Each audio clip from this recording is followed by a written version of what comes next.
Let's hear from the Word of God. Let's spend some time in God's Word. We're going to take Acts chapter 25 this morning, and maybe not all of it. We'll get as much of it as we can. We are following along with the Apostle Paul at the conclusion of the third missionary journey in chapter 21. And I think if it was up to Paul, he would have made that visit to Jerusalem, and then he would have headed back up to his home church in Antioch of Syria. But that was not the way it went for Paul. He did not leave Jerusalem a free man. He was arrested. As you know, if you've been with us in these studies, he was arrested and ultimately in protective custody, taken up to Caesarea in Syria, and eventually Rome. He's going to be taken to Rome as a prisoner. He spends, for the most part, the rest of his life at this point in prison. Between chapters 24 and 25, Paul has been imprisoned, kind of, sort of. Again, it's protective custody in Herod's praetorium there in Caesarea. And that was for a space of 2 years. Felix was the governor of that region during those 2 years. That region included Jerusalem, Judea, and Samaria,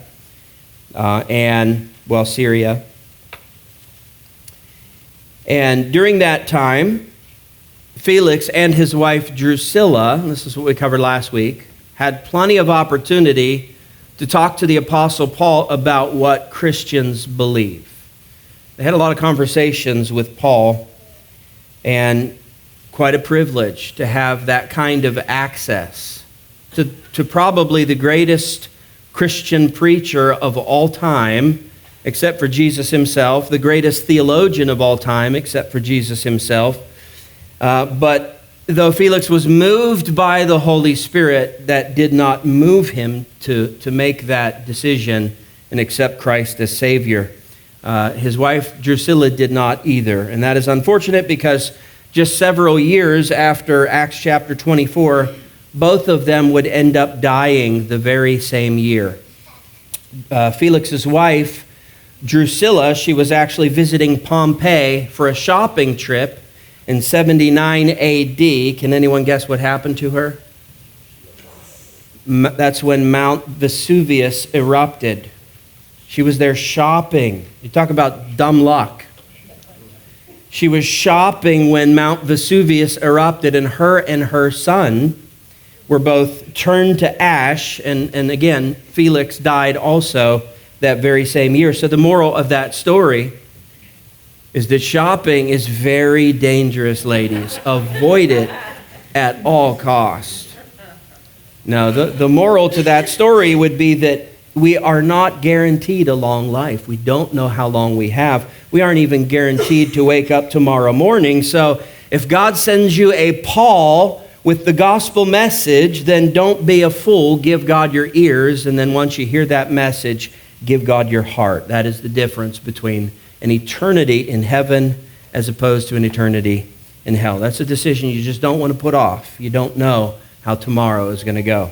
Now, we read in chapter 24, verse 27, that after 2 years of Paul hanging out there at Herod's praetorium by the beach as a prisoner, kind of, but a guy that had a lot of freedom, it was at that time that Felix was replaced by a man named Porcius Festus, or Porcius Festus.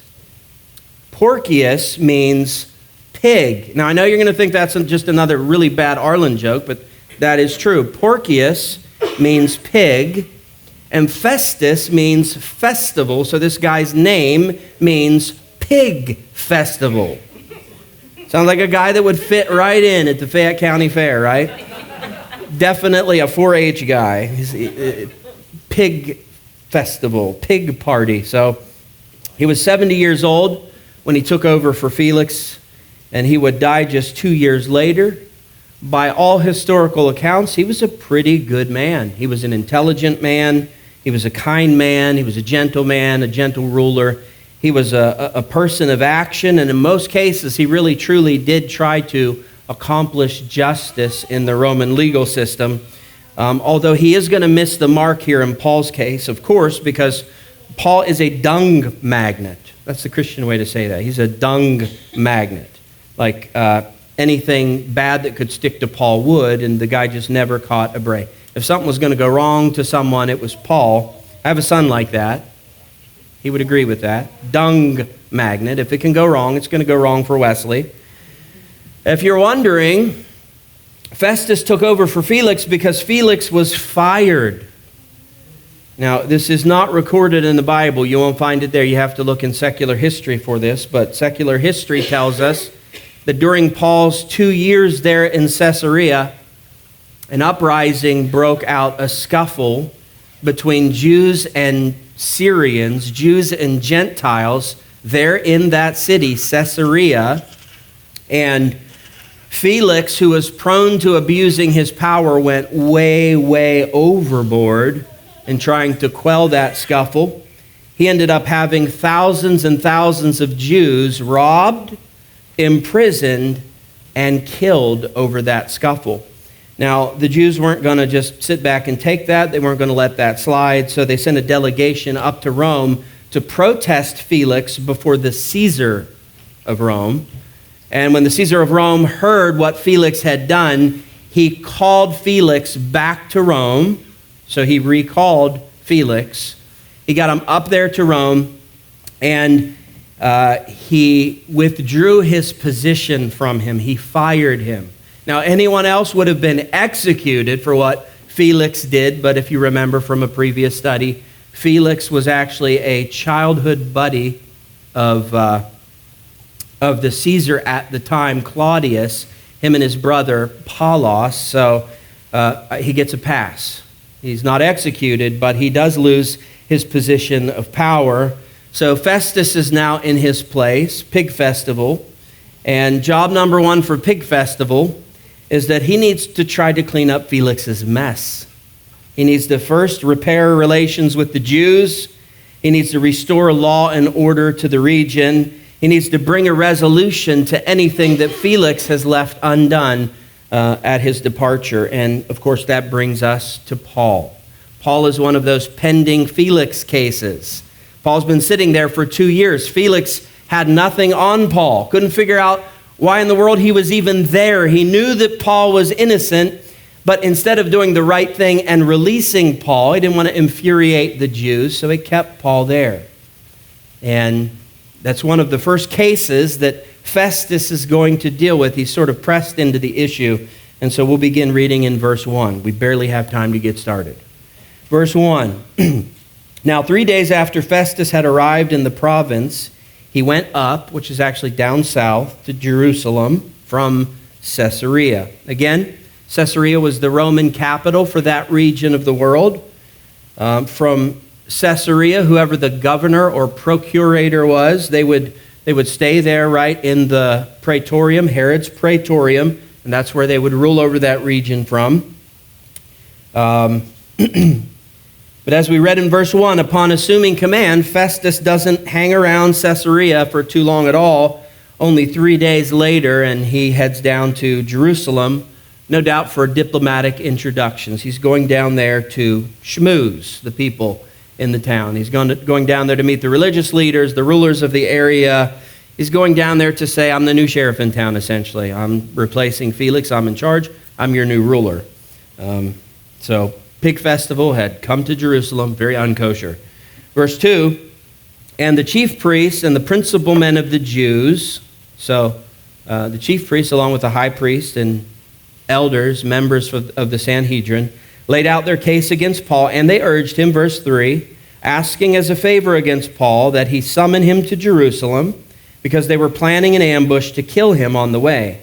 Verse 4, Festus replied that Paul was being kept at Caesarea and that he himself intended to go there shortly. Verse 5, so, said he, let the men of authority among you go down with me, and if there is anything wrong about the man, let them bring charges against him. So, how long do religious grudges last?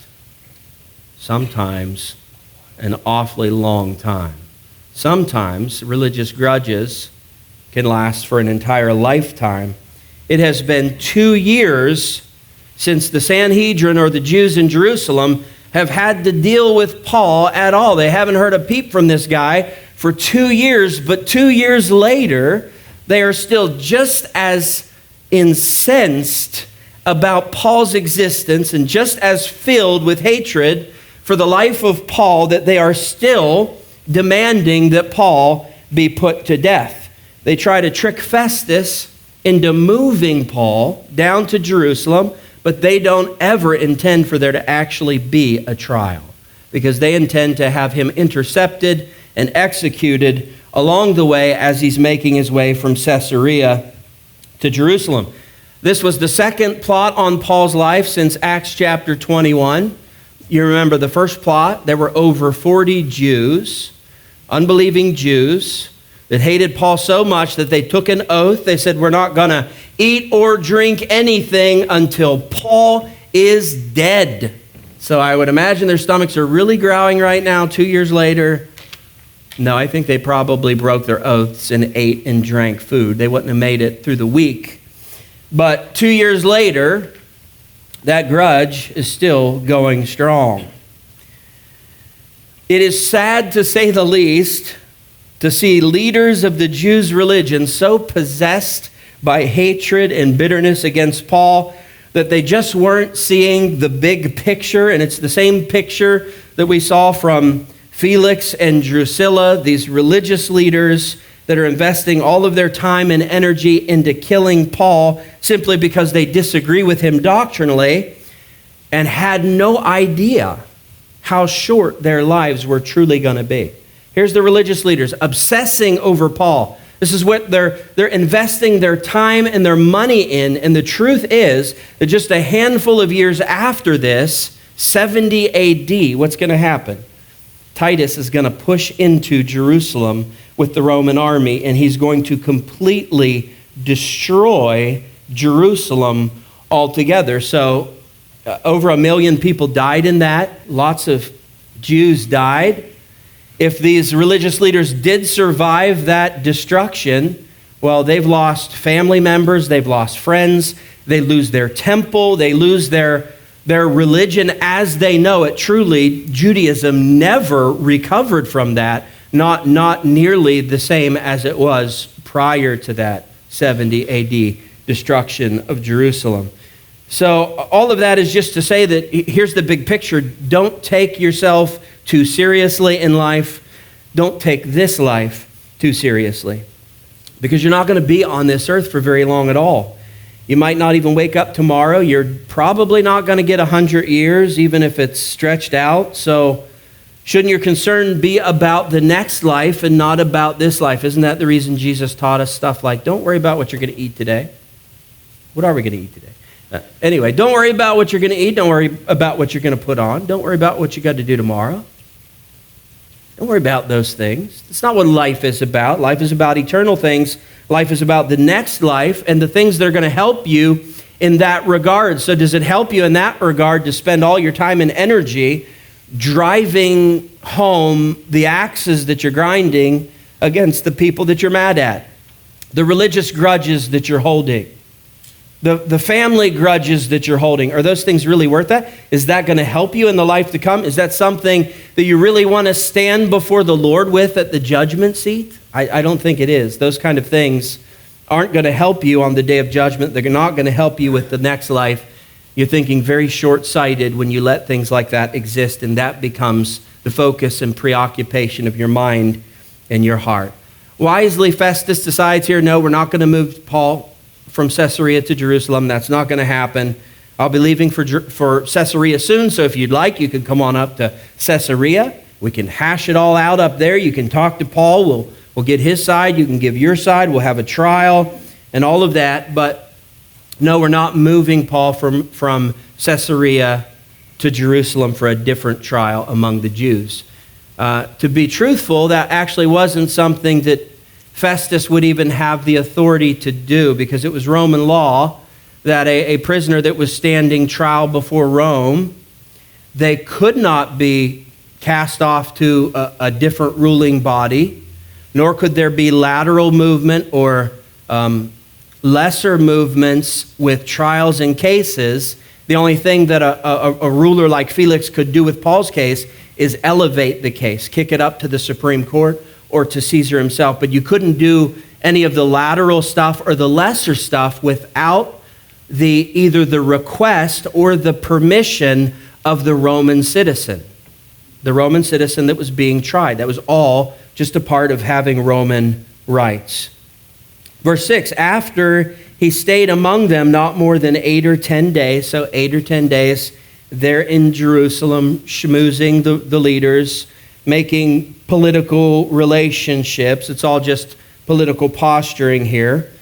We all know the truth, and the truth is that they don't like each other at all, but they need each other's support, so they're building these political relationships, which are not real relationships. It's you scratch, quid pro quo stuff. You scratch my back, I'll scratch yours. I need your support and all that kind of stuff. And it says, he went down to Caesarea, and the next day he took his seat on the tribunal, the judgment seat, there in the praetorium, and ordered Paul to be brought. So Festus wasted no time in hearing Paul's case. No doubt he could tell that those ever-powerful religious leaders were agitated. And then on top of that, we'll see in verse 7 that the religious leaders actually followed Festus back to Caesarea. So like Festus arrives that night, the religious leaders are there too. They probably even beat him. Like, yes, we'll come to Caesarea to try Paul again if it means we've got a shot to get that guy executed. So they were serious about this. Festus knew that. This case gets pushed right to the top. And the very next morning, the trial begins, verse 7. When he had arrived, when Paul shows up for the trial now, the Jews who had come down from Jerusalem stood around him, bringing many and serious charges against him. Notice this, that they could not prove. So again, I shared this with you last week. They had plenty of damnable accusations, but no damning proof. Plenty of very terrible things to say about Paul, but not a shred of evidence behind it, not a witness to come forward and say, yes, I heard Paul say that. Yes, I saw Paul do that. So they are hearsay witnesses. And you just know that case is going to get kicked out. Hearsay witnesses don't stand up in Roman law. They don't stand up in American law. Now, I will say this. Roman officials, Roman rulers, were usually very corrupt individuals, but they really did try to accomplish justice because Rome's justice system was very good, very fair, and very thorough. And the punishments for injustices in Rome were very severe. So these corrupt politicians that ordinarily might make some really bad injustices, some really bad judgment calls, knew that they were very much bound to Rome's laws and the accountability of those over them. The people at the top were taking this stuff seriously. If the Supreme Court in Rome heard that you as a ruler had landed on a very unjust decision in a case, unjust I guess is the word, then you were in trouble with Rome or the Caesar or the Supreme Court or the Caesar. I'm not sure if I said both of those the first time, but there was accountability at the top. Corruption all throughout the rest of it, but there was accountability at the top. Corruption at the top as well, but accountability to a very good legal justice system. And this reminds me a lot of America, because America is very much the same way. We have a very good legal system. It's very fair. It's got a lot of checks and balances in it to try to arrive at justice for every person. Now, it is a little soft. It is a little weak in many areas because there are a lot of loopholes that tend to let criminals go free. We know that. That infuriates all of us. But all in all, it's a pretty good system. And those ruling in that system, if they've got people above them, people at the top that they are answerable to, that are going to hold them to the code of the law, then you're going to get rulers, you're going to get judges that are trying to accomplish justice, regardless of whether they're corrupt in their hearts or not. The problem with America, I'm about to tell you something you never knew or never would have imagined. The problem with America is that we have reached the point where the people at the top, yes, I'm going to go on record saying this, I probably won't be here next week, that the people on the top are just as corrupt as those anywhere else in the justice system. And everyone's got their hands in everyone else's pockets, and deals are made backstage. And we've got to the point where we can't even trust that the people at the top are holding all of this to justice. Now, I feel like I have to mention the Trump case. I'm not up here saying one way or another how you should feel about Trump. I don't care if you like the guy or you hate the guy. I can understand why you might arrive at both, or either or, I should say. But the truth is, regardless of how you feel about the guy, don't you have to agree that the recent ruling against him was an absolute witch hunt, to use his own words? Did you follow that case? This case was assigned to a judge, Manhattan judge, Arthur, and I'm not sure about how you pronounce his last name, but Arthur Engoron. And this guy, I'm telling you, he is a weasel. Corruption at the top level. He actually telegraphed this. He all but told you what he was going to do months and months before the trials ever started. He told you, I'm not like other judges. And he essentially told you, no matter what the evidence may be or may not be, I'm going to find this guy guilty. I mean, he just completely telegraphed his move. He was going into this case, and when it was over, Trump was going to be guilty. So he convicted Trump of business fraud. And do you know what Trump was actually guilty of?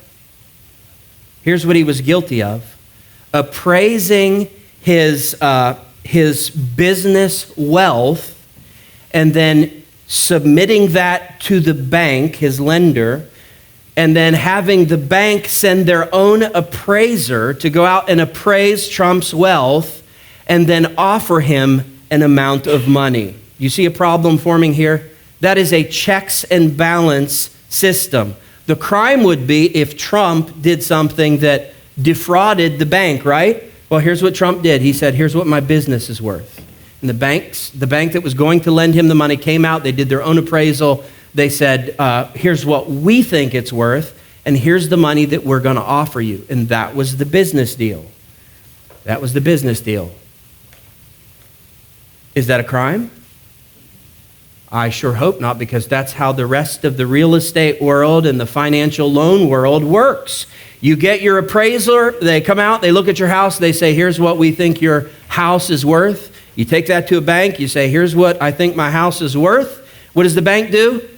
They send their appraiser, they send someone that they trust, and the appraiser gives them an appraisal. Usually there's multiple appraisals, and eventually the bank has to get to the point where they understand that the appraisal is correct, and then they offer you the amount of money that they feel comfortable with.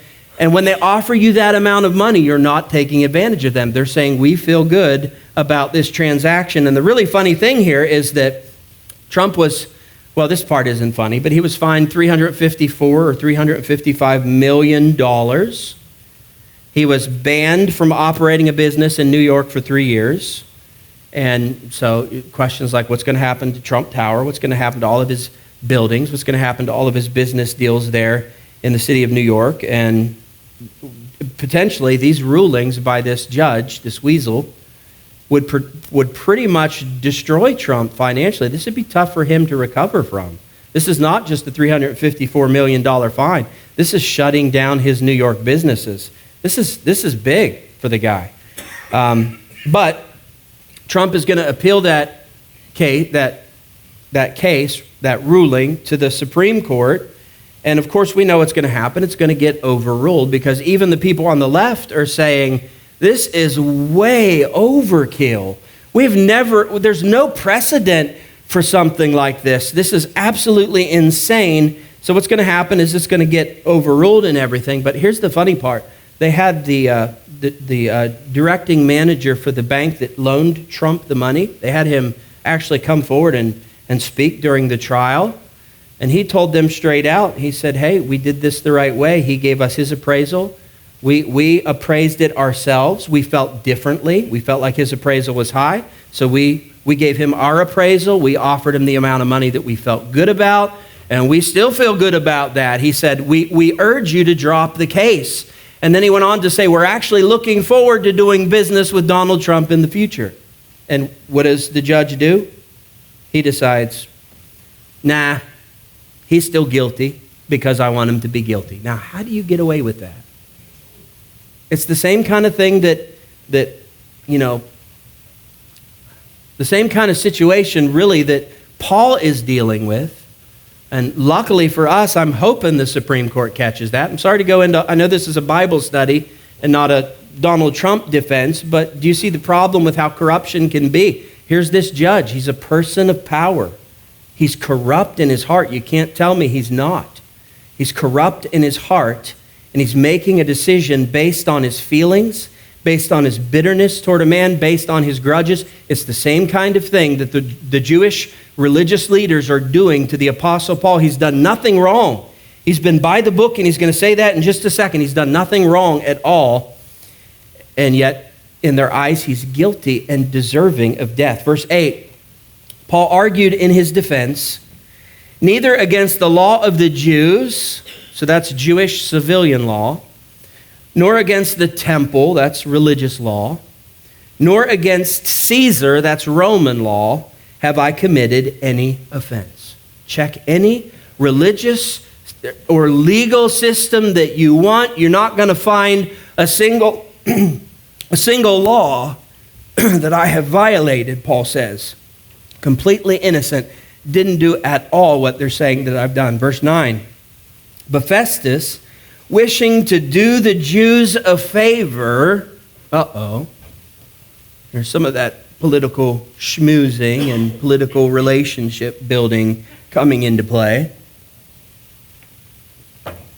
Festus, wishing to do the Jews a favor, said to Paul, do you wish to go up to Jerusalem and there be tried on these charges before me? You believe that? He's asking Paul, hey, is it all right if I ship you down to Jerusalem and let the Jews judge you, the religious leaders there in the religion of Judaism? Would that be okay with you? Well, of course, Paul's going to say, are you kidding me? I'll be dead before the day's out. No, that's not going to happen. And it's pretty alarming here to see Festus want to do a favor to the unbelieving Jews that want Paul dead. You know why that might be? His situation is very similar to one of the former procurators or governors over this region, a guy by the name of Pontius Pilate. Maybe you've heard of him. You see, the Jews had Pontius Pilate by the throat. During the ministry of Jesus, Pontius Pilate had committed two pretty grave errors involving the city of Jerusalem. Both of them involved riots, and Pilate's mismanagement of the situation got him warnings from Rome. The Caesar had told him, that's 2 strikes, buddy. One more and you're out. So Pilate knew, he absolutely knew, that the next mistake he made, that all the Jews would have to do is do a demonstration in the city of Jerusalem, and the Caesar would probably take his job, if not his life. He was in a situation where he was pressured to do something that he didn't want to do. Pilate knew that Jesus was innocent. He tried it over and over, didn't he? I've tried this man. I can't find anything that he's done wrong. He's without fault. How about if I release him? And everything that Pilate tried to do, the unbelieving Jews there in the city of Jerusalem revolted against it, threatened violence, and ultimately Pilate got pressured into the point where he felt like he had to do the unbelieving Jews a favor. Festus is in the same situation. You already know his story. I shared it with you in the introduction. He's taken over for Felix, who has just made an absolute disaster in the city of Caesarea. And he's there to mend relations. He's there to restore order. The last thing Festus wants is a Jewish demonstration in the city of Caesarea, or Jerusalem for that matter.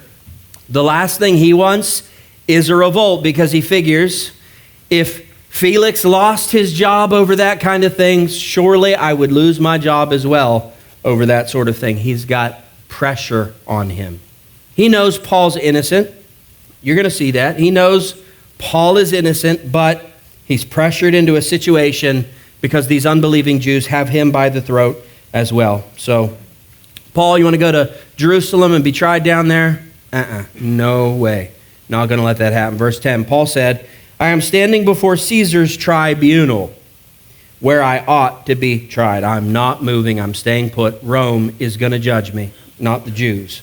To the Jews I have done no wrong, as you yourself know very well. This is an open rebuke, kind of dangerous, an open rebuke of the governor by the Apostle Paul. He just sort of lets Festus have it here. Festus, you know full well I haven't done anything wrong. Why are we still playing this game?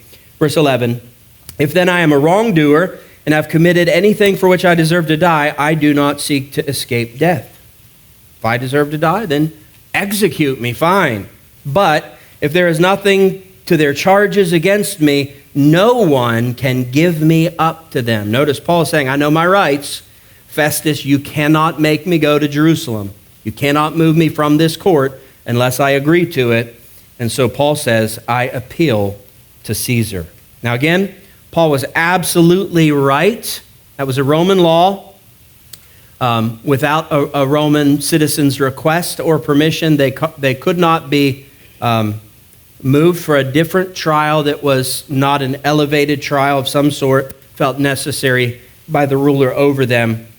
So when Festus asked Paul if he can unload this case on the Jews, Paul says, no way, not only am I not good with it, but I know that you cannot do it by Roman law legally. Paul knew that he had a better chance of getting a fair trial out of the Romans rather than a trial before his own people, the Jews. So it's pretty messed up, isn't it? When you have to go outside your own nationality, your own family to get a fair trial. I think it's completely fitting with what Jesus said in Mark chapter 6, verse 4. A prophet is not without honor except in his hometown and among his relatives. You ever feel like your relatives are the toughest on you? Do they beat you up worse than anyone else? Why do they feel entitled to do that? What gives them the right? Flesh and blood? Come on. Yeah, sometimes it's our own hometowns, our own families that can be the harshest on us, and Paul's definitely in that situation. He knows he's got to go over Festus's head, so he decides to play his trump card. Sorry about that. He appeals to Caesar. And that was the right of every Roman citizen, any Roman citizen. If they didn't feel like they were getting a fair shake in a trial, they could say, I want to appeal to the Roman Supreme Court, or I want to go straight to the top. I want to appeal to Caesar. But that is a scary thing, because you don't want to waste the Caesar's time. You don't want the Caesar to be annoyed at your case. And worst of all, you don't want to go before the Caesar and have him find you guilty, because he's going to punish you harder, and he's also a little bit agitated to have to see your case. So this is a big thing, especially when considering who the Caesar was at this time. The Caesar in Rome at this time is a guy by the name of Nero. Now, I know I'm really quick to vilify some of these people in the scriptures, but I'm telling you, there's no possible way of over-vilifying this guy, Caesar Nero. He was an absolute madman.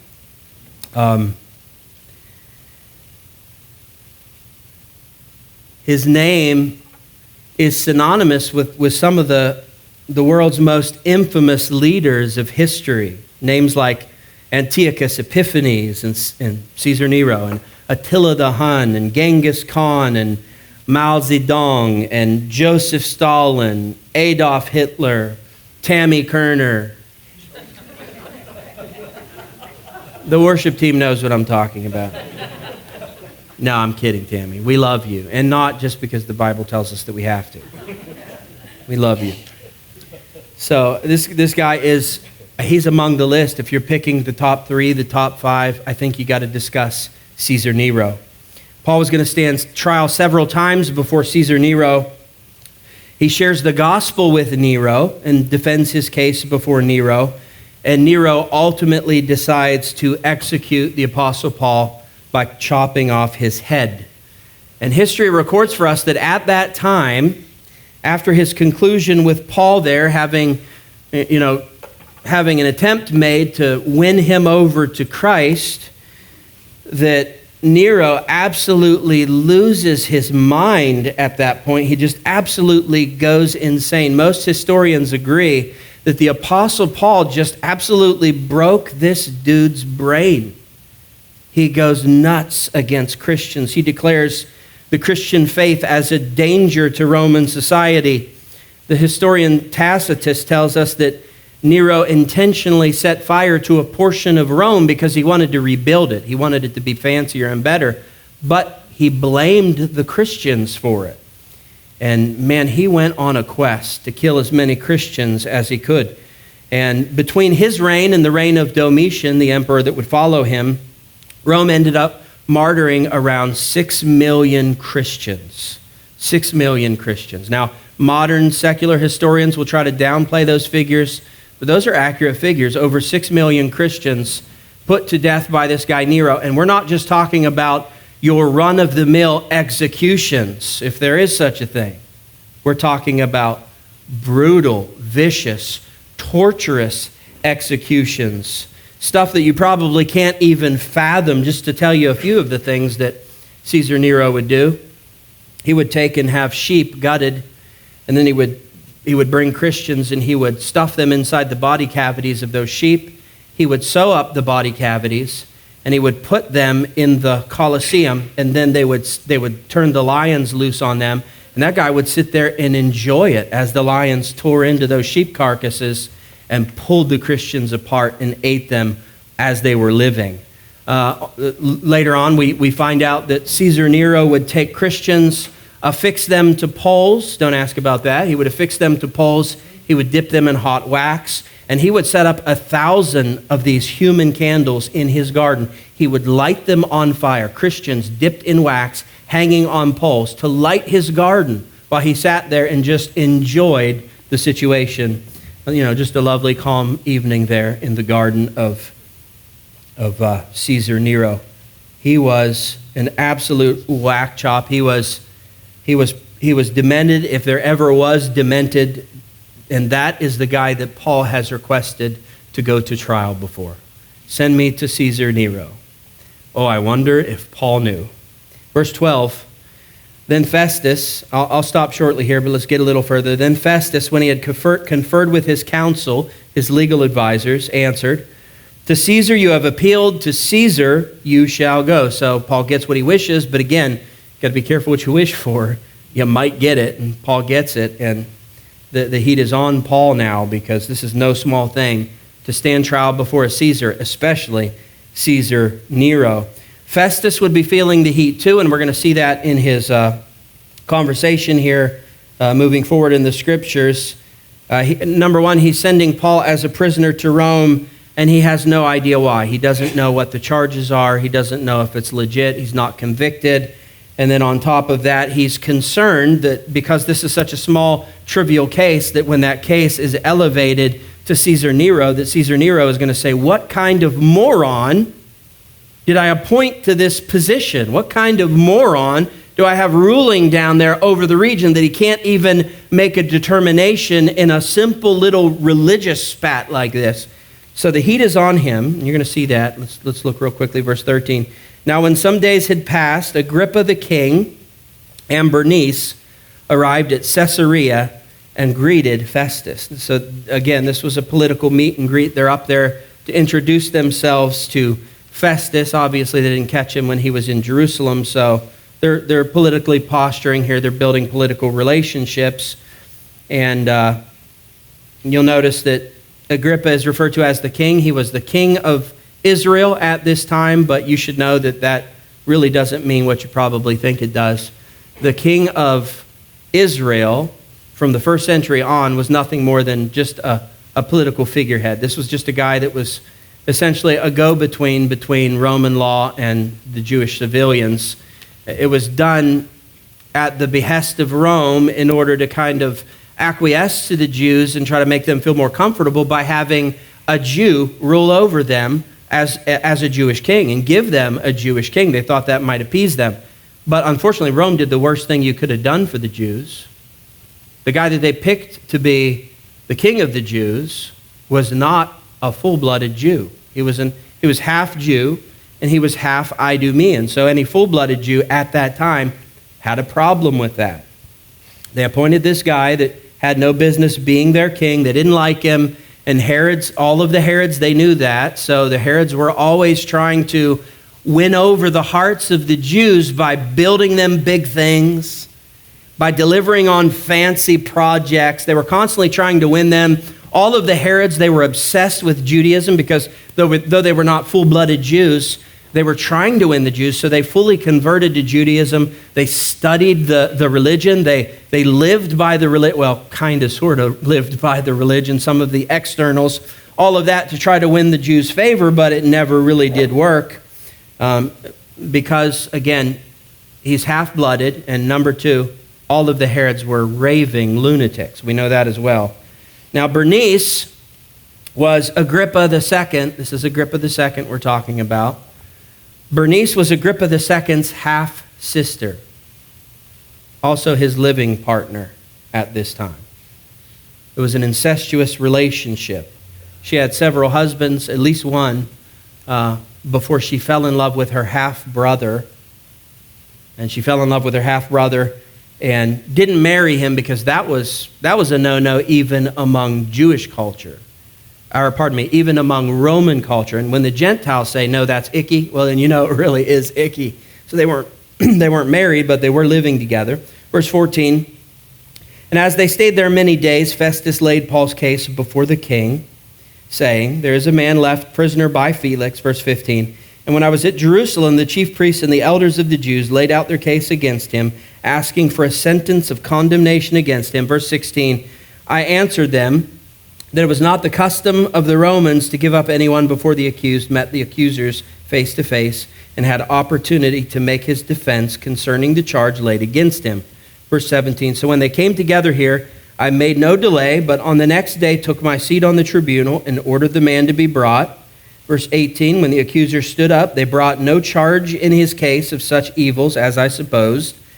Verse 19, rather they had certain points of dispute with him about their own religion and about a certain Jesus who was dead, but whom Paul asserted to be alive. So make no mistake about it.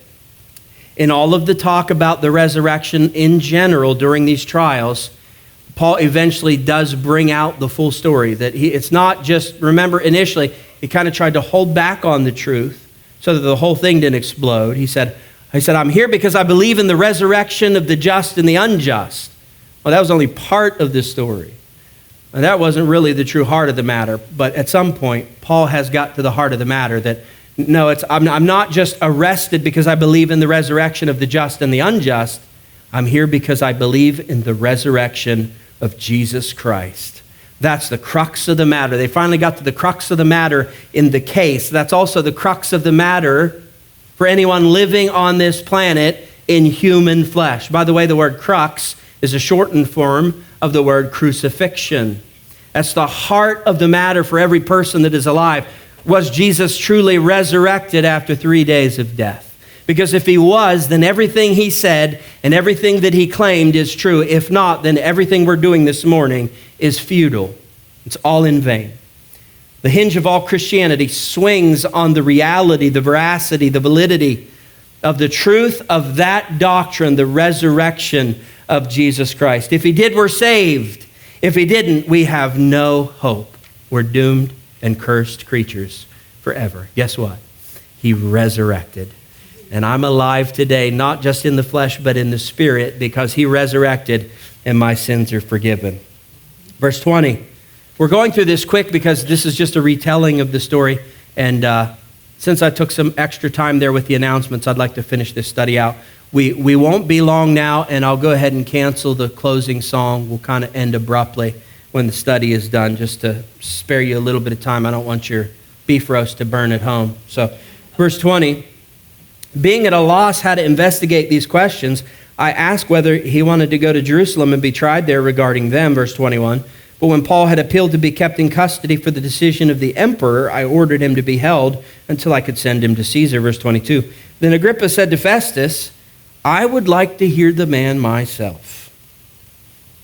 Tomorrow, said he, you will hear him. So here we go. another twist and turn in Paul's trials. You know, in the book of James, the brother of Jesus, James says, count it not strange consider it all joy when you go through various trials. Well, how about Paul? Paul went through literally various trials, many different trials, many different twists and turns in Paul's case.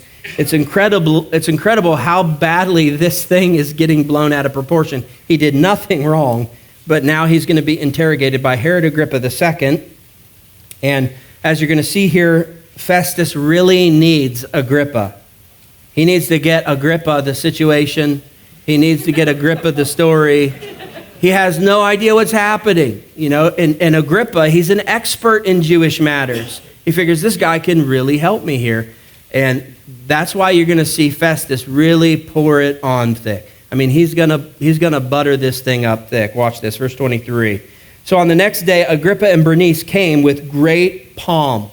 They gave them a grand procession. Truly, they would have rolled out the red carpet for them. That's something that went back to the days of Rome. Rolled out the red carpet, played music, waved flags, celebrating the arrival of this VIP Herod Agrippa II, because they need him. And they entered the audience hall with the military tribunes and the prominent men of the city. Then at the command of Festus, Paul was brought in. And Festus said, King Agrippa and all who are present with us, you see this man about whom the whole Jewish people petitioned me, both in Jerusalem and here, shouting that he ought to live, and he ought not to live any longer, verse 25. But I found that he had done nothing deserving of death. You see that right there? Festus knows he's innocent. Doesn't this sound like Pontius Pilate in his verdict of Jesus? This guy has done nothing deserving of death. I can't figure out a single thing he ever did wrong. I bet the guy never even lied on his tax forms. He is crystal clear. His background, perfect.